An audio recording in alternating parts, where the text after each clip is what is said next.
Part 16.8 Surah An-Nahl the B. Assalamu alaikum. Welcome back to Sufi Essence with Hammad Syed, the divine discourse of Surah An-Nahl, a breathtaking exposition of Allah's signs and sovereignty. It leads us to the heart of the spiritual matter, the ultimate purpose of divine revelation, and the consequential paths it lays before humanity. Having explored the cosmic tapestries of creation and the moral architecture of human defiance, the narrative now shifts to the essential consistency of Allah's message and the profound reward for those who commit to it. This segment of the surah is a bridge between the grand metaphysical truths and the personal, deeply intimate journey of the soul. We will explore how the universal prophetic mission, the tragic fate of the deniers, and the luminous path of the sincere are all interconnected, guiding us towards the pinnacle of spiritual insight, known as Mifa. We will walk through the maqamat, the spiritual stations, and contemplate the transformative power of Allah's word. Kanzolaman, Quran, An-Nahl the B, 1636-43. And we certainly sent into every nation a messenger, saying, "Worship Allah and avoid false deities. And among them were those whom Allah guided. And among them were those upon whom error was justified. So travel through the land and observe how is the end of the deniers. Eager though you are a prophet for their guidance, Allah does not guide those whom He sends astray, and they will have no helpers. And they swear by Allah their strongest oaths, that Allah will not resurrect one who dies.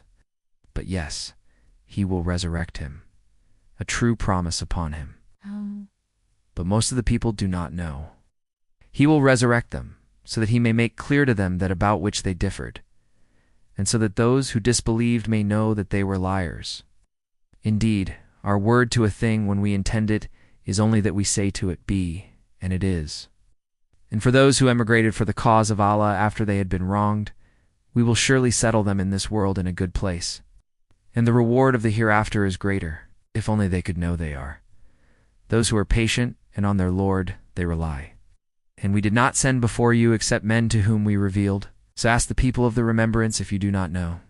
The universal call to maqamat, the sacred journey of faith, is not a new invention of time, but a timeless and universal spiritual path. It's the verse, and we certainly sent into every nation a messenger, saying, "Worship Allah and avoid false deities," so powerfully reminds us.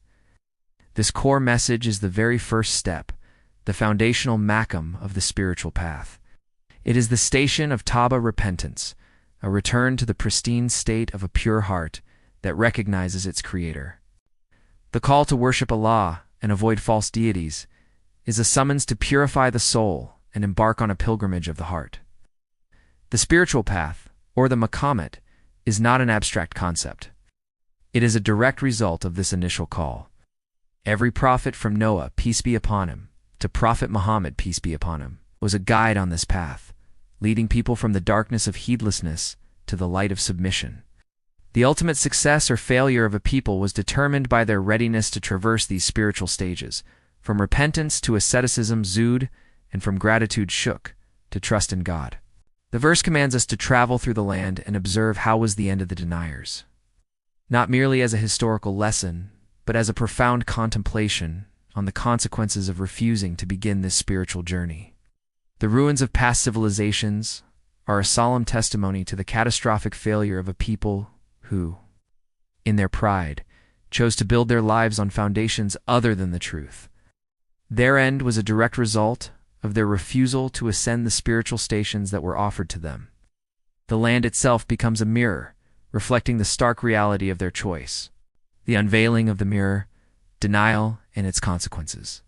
The spiritual blindness of the deniers is laid bare in the powerful verses that follow.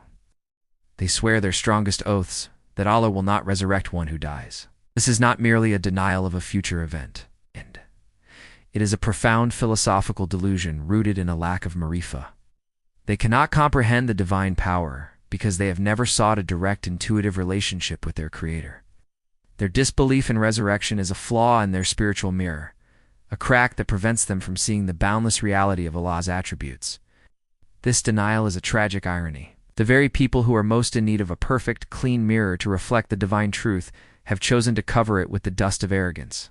The Day of Judgment is described as a moment of cosmic revelation, a complete unveiling of the spiritual reality that was hidden in this life.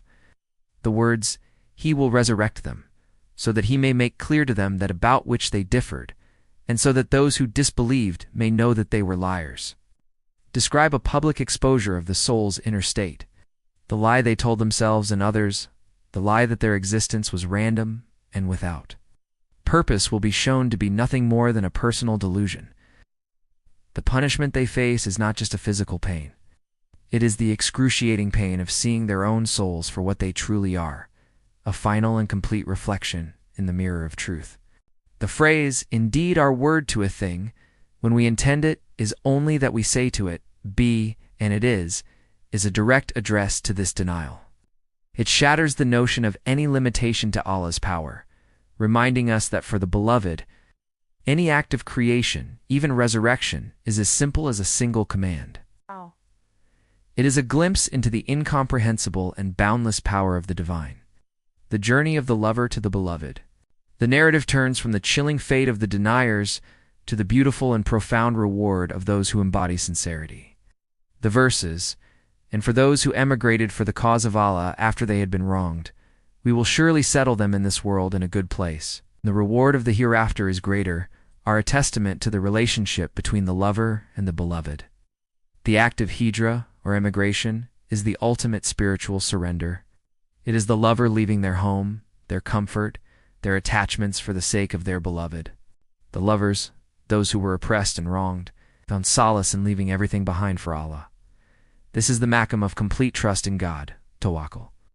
They surrendered their entire being to the divine will, and in return, the beloved promised them a good place both in this world and a greater reward in the hereafter. The reward of the hereafter is not a mere destination, but an eternal dwelling in the presence of the beloved. It is the ultimate spiritual home, where the lover is finally united with their beloved in a state of perpetual love and bliss. The verse highlights their two primary virtues, their patience sabr, and their complete reliance on their Lord. These are two essential maqamat on the Sufi path, the very pillars of their journey. The ocean of Marifa, the ultimate knowledge. The surah concludes this profound segment with a powerful and a deeply personal invitation to all of humanity.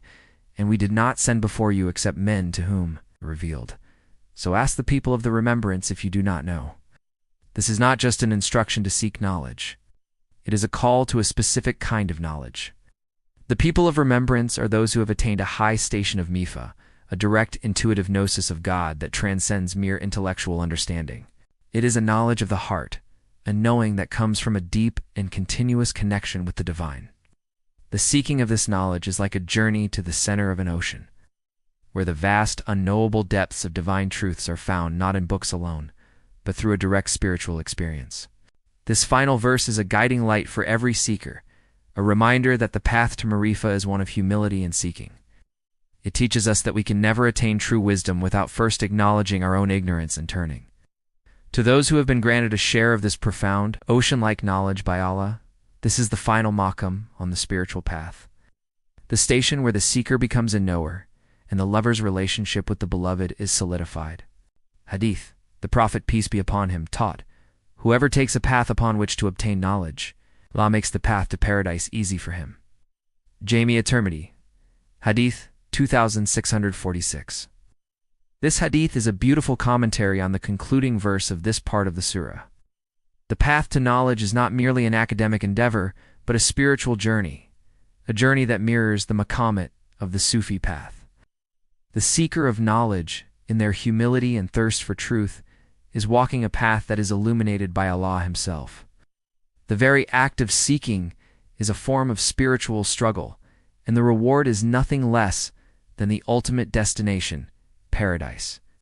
The hadith also implies that knowledge is a key to unlocking the true essence of the maqamat, allowing the seeker to navigate the stations with clarity and sincerity, ultimately leading them to the mifa that they seek. May Allah, with His infinite mercy, expand our hearts to accept the truth and guide us on a path that leads to His eternal pleasure. May our lives be a testament to His grace, and may we be granted a final abode in the highest heavens, where the light of His presence is ever present. May Allah illuminate your heart and mind with the light of this divine ilm. May He make your channel a beacon of guidance for all who seek spiritual clarity and truth. May your efforts be a source of immense reward, and may you be granted the highest stations of paradise. May the peace and blessings of Allah always be upon you and your loved ones. He grant you unwavering steadfastness on the path of truth, and may your work be a testament to His magnificent names, Ar-Rahman and Ar-Rahim.